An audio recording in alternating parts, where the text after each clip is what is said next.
আসসালামু আলাইকুম। আমরা আজকে যাচ্ছি ঈদের নামাজ পড়ার জন্য বিশ্বের অন্যতম সবচেয়ে বড় মসজিদ সুলতান কাবুস গ্র্যান্ড মসজিদে। আলহামদুলিল্লাহ, এখন বাজে রাত 4টা আর আমরা একটু জলদি রওনা দিছি, কারণ আমরা যেখানে থাকি ওখান থেকে সুলতান কাবুস গ্র্যান্ড মসজিদের দূরত্ব 21 কিলোমিটার। সো আমরা চিন্তা করলাম ওখানে যাই ফজরের নামাজ পড়বো প্লাস ঈদের জামাত আদায় করব, এই আর কি। আর আজকে মসজিদে যাওয়ার সবচেয়ে বড় রিজন হচ্ছে এই মসজিদটা বিশ্বের অন্যতম সবচেয়ে বড় মসজিদ।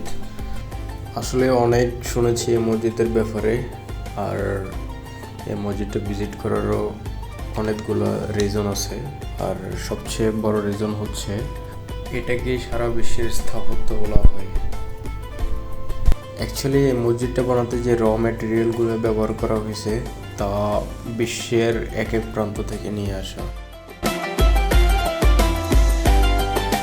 আলহামদুলিল্লাহ, অ্যাট লাস্ট আমরা এখন সুলতান কাবুস গ্র্যান্ড মসজিদে এসে পৌঁছালাম। ইনশাআল্লাহ ফজরের নামাজ শেষে এক্সপ্লোর করার চেষ্টা করব। আলহামদুলিল্লাহ, ফজরের নামাজ আদায় করলাম।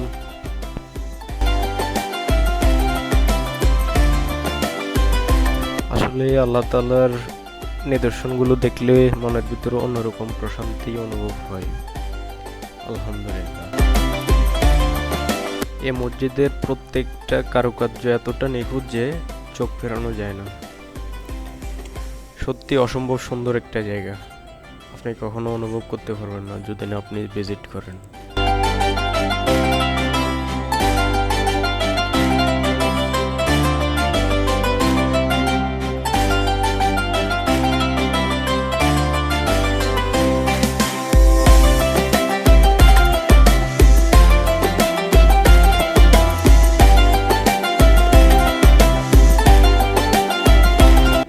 এখানে যে জানালাগুলো ব্যবহার করা হয়েছে তা ফ্রান্স থেকে নিয়ে আসা, সত্যি অসম্ভব সুন্দর।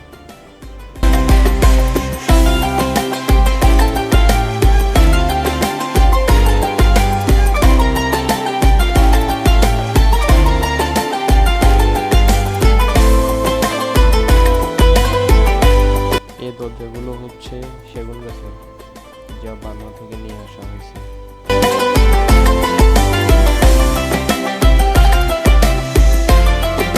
এই মসজিদের আরেকটা বিশেষত্ব হলো এই ঝুলন্ত বাতিটি, যা বিশ্বের দ্বিতীয় বৃহত্তম ঝুলন্ত বাতি।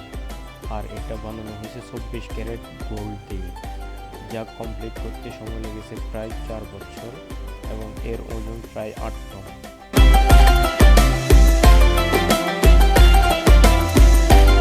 এই মসজিদে রয়েছে বিশ্বের দ্বিতীয় বৃহত্তম কার্পেট, যা বানাতে প্রায় সময় লেগেছে 4 বছর আর এর ওজন প্রায় 21 টন।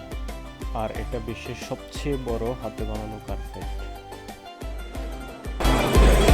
এই টাইলসগুলো দেখছেন, এগুলোর বিশেষত্ব হলো এগুলা বাইরের যে তাপমাত্রা এখানে কিন্তু ভুলে যায় না, এটা কিন্তু ঠান্ডা। আর এটা পারচেস করা হয়েছে আপনার ইতালি থেকে।